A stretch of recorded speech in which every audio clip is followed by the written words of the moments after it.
Welcome back to the IBFP. Here's your host, Boxing News.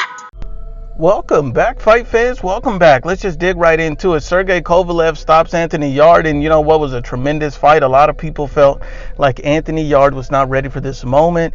The fight started. Anthony Yarde was, he showed that he was faster than Sergey Kovalev. He showed that he had Sergey Kovalev guessing on a lot of different ways to try to figure him out. Kovalev's jab was the one consistent pumping throughout the fight.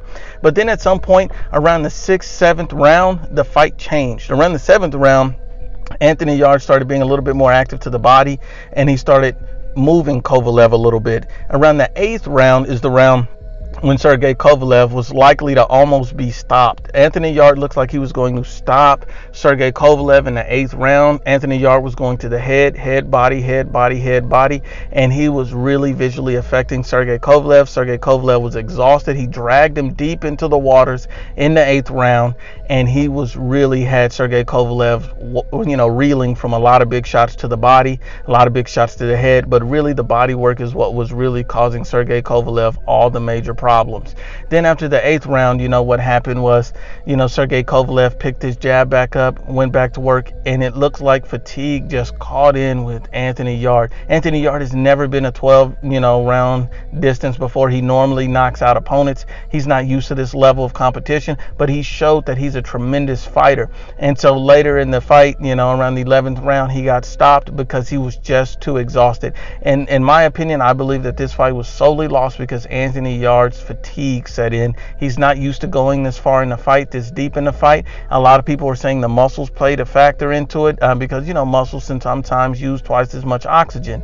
And, at the end of the day, Anthony Yarde has to do what got him here. He probably needed a few more tune-up fights, a few more fights to challenge his conditioning, to challenge his stamina, because this fight wasn't lost because Anthony Yarde is not better than Sergey Kovalev. In my opinion, I think Anthony Yarde's a better fighter than Sergey Kovalev. It proved that tonight. And the reason why I proved that is because, Anthony Yarde showed that, hey, he's faster than him. He could even box with him, and he had him stopped in the 8th round. But ultimately, how can you be better if you don't have the stamina? It's a total package. So I have to be honest and unbiased. Sergey Kovalev, is a good champion. He won this fight, and he weathered the storm, and he got through it. And he picked up his jab, and he got back to business. He survived the 8th round scare, almost got stopped, and Sergey Kovalev got the knockout victory over Anthony Yarde. Anthony Yarde, in my opinion, only lost due to stamina issues, and unfortunately stamina issues is a part of boxing. So congratulations to Sergey Kovalev. Now Sergey Kovalev looks to a Canelo Alvarez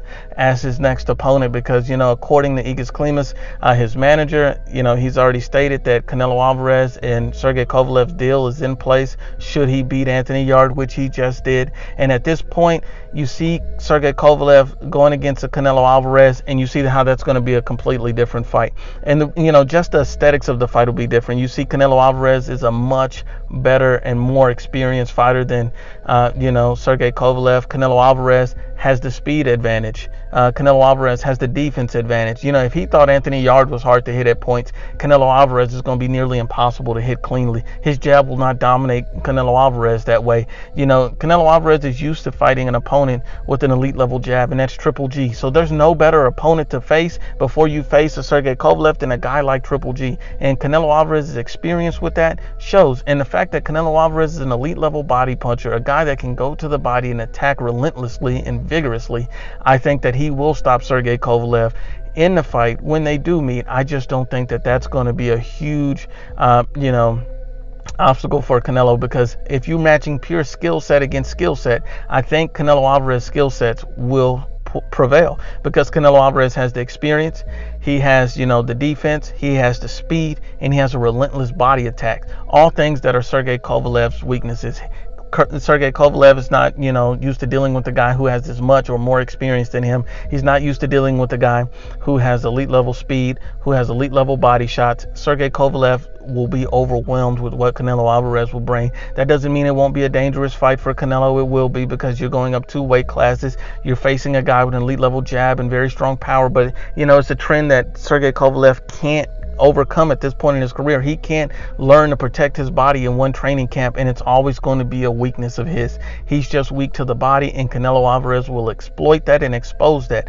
Anthony Yarde gassed late in the fight. Canelo Alvarez has been the distance against elite level fighters like Triple G. This will be no issue for Canelo, but this was a great showing from Anthony Yarde. I think that Anthony Yarde can redeem himself, bounce back, and come back stronger than ever. He has to work on his conditioning, find the right muscle balance to make sure that he can go through a full 12 rounds and without getting this gassed, this tired. And you have to finish your opponents before they finish you.